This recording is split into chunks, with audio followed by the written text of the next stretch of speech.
여러분 안녕하십니까? 포항 MBC 뉴스데스크입니다.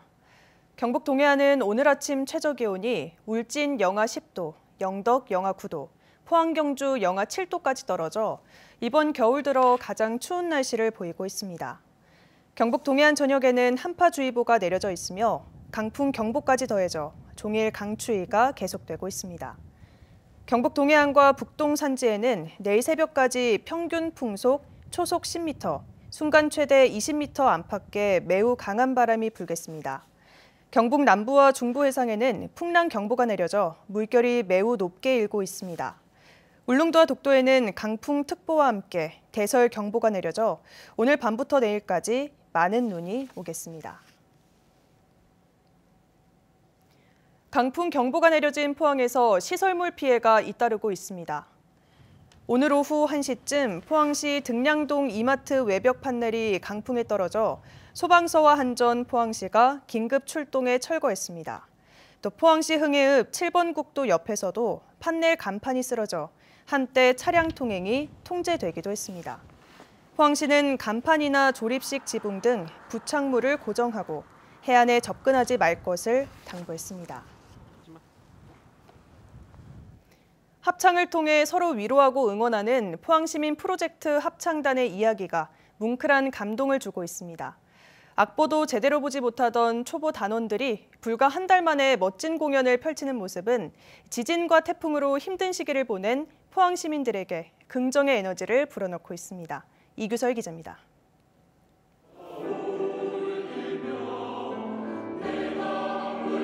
아름다운 하모니와 희망의 메시지가 담긴 가사를 통해 힘든 일상을 위로하고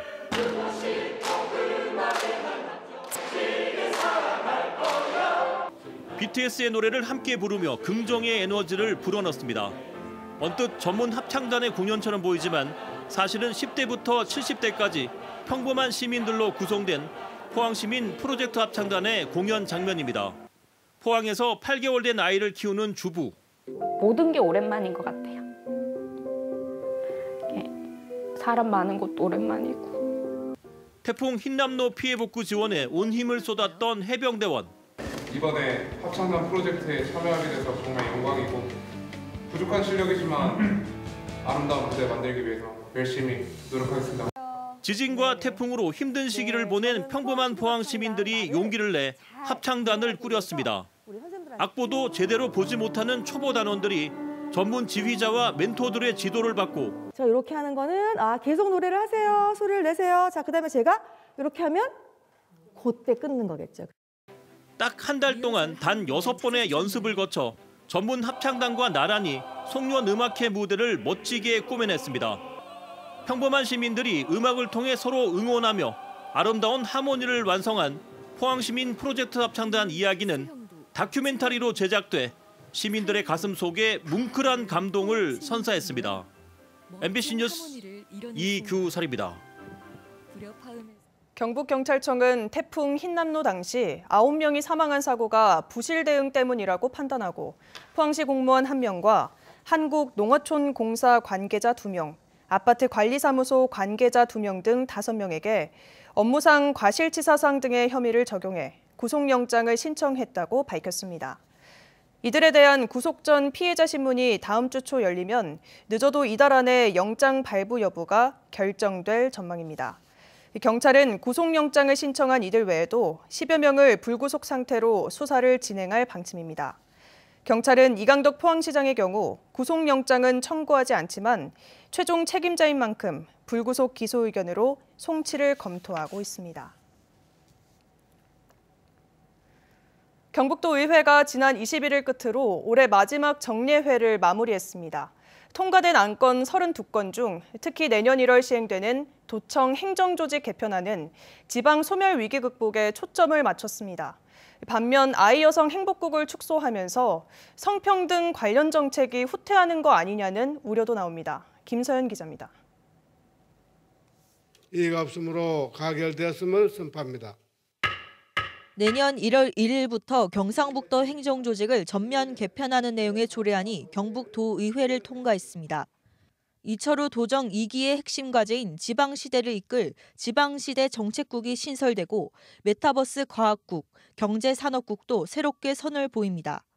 특히 지방시대 정책국은 소멸위기 극복을 위한 정책 컨트롤 타워로서 청년 정책과 지방 분권 업무는 물론 외국인 계절 근로자들의 비자 정책 등 농촌의 일손 부족 대책까지 책임지게 됩니다.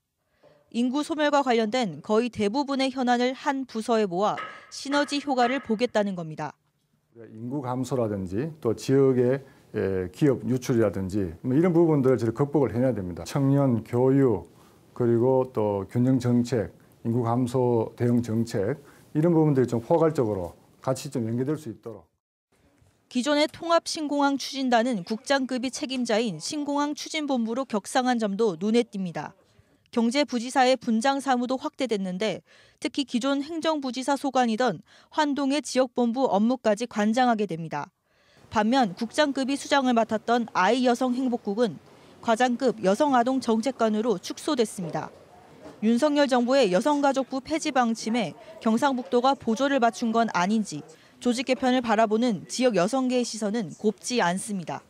경북의 경우는 해마다 성평등 지수가 최하위 수준이기 때문에 성평등 정책을 오히려 더 강화하고 해야 되는데 그 역할을 최소화시키겠다는 거 하는 거기 때문에 역행하는 것이죠. 이 밖에 올해 마지막 5분 발언에서 상주 출신 남영숙 의원은 상주를 비롯해 영주, 영천 등 인구 10만 명 붕괴로 부시장 직급이 도청 과장급으로 하향되지 않게 관련 규정 개정을 요구했습니다. 4급 부단체장의 경우 자신의 지휘 통솔을 받는 시군의 실국장 역시 동일한 직급이다 보니 내부 조직 관리에 일정 부분 한계가 있으며 국토비 예산 확보 등의 업무 추진에도 많은 어려움이 있습니다. 경북도의회는 마지막 정례회를 통해 주민투표 가능 연령을 19세에서 18세로 1년 낮추는 조례안과 1인 가구 지원 조례안도 처리했습니다. MBC 뉴스 김서연입니다. 포항시가 변화하는 산업구조에 맞춰 업무 효율성 강화를 위해 내년 1월 1일자로 조직 개편을 단행합니다. 2차 전지와 수소, 바이오 등 포항의 미래 신산업 성장을 돕기 위해 배터리 첨단 산업과 수소에너지 산업과 바이오 미래 산업과가 신설됩니다. 한시기구인 지진특별지원단이 없어지고 행정안전국이 자치행정실로, 도시해양국이 도시안전해양국으로 명칭이 변경됩니다. 또 수산물 안전검사를 전담하는 수산물 품질관리센터가 신설되고 일자리 경제국 소속이던 재정관리과가 자치행정실 소속으로 바뀝니다. 포항시가 2017 포항지진 그간의 기록을 담은 112로 지진백서 최종판을 책자와 이북 형태로 발간했습니다. 백서는 연도별 주요 활동을 기록해 담았고 특히 시와 피해 주민들이 지진피해구제법 제정과 개정을 위해 어떻게 활동하고 노력했는지 자세하게 설명하고 있습니다. 이와 함께 흥해 지역에서 진행되고 있는 특별재생 사업의 세부 내용과 경제 활성화 및 공동체 회복 사업 진행 상황을 상세히 수록했습니다. 경상북도는 동해안의 유람선과 크루즈를 활용한 해상 관광 콘텐츠 개발에 나서기로 했습니다. 이와 관련해 해상 관광 루트로 포항 영일대 해수욕장에서 호미곶 등대 등을 지나는 노선과 포항항에서 구룡포항, 간포항을 거치는 노선 등이 구체적으로 논의 중이라고 밝혔습니다.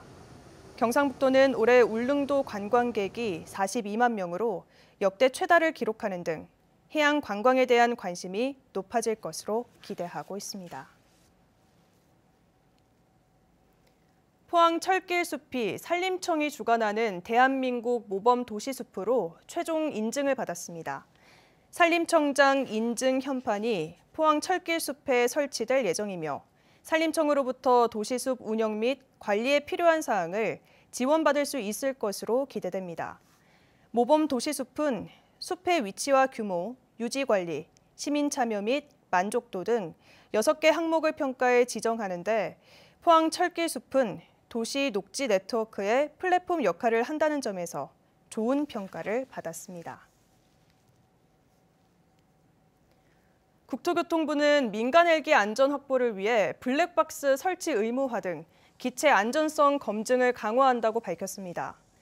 민간 헬기의 32%를 차지하는 기령 40년 이상 헬기에 대해서는 가망 검사 주기를 현재 연 1회에서 2회로 확대합니다.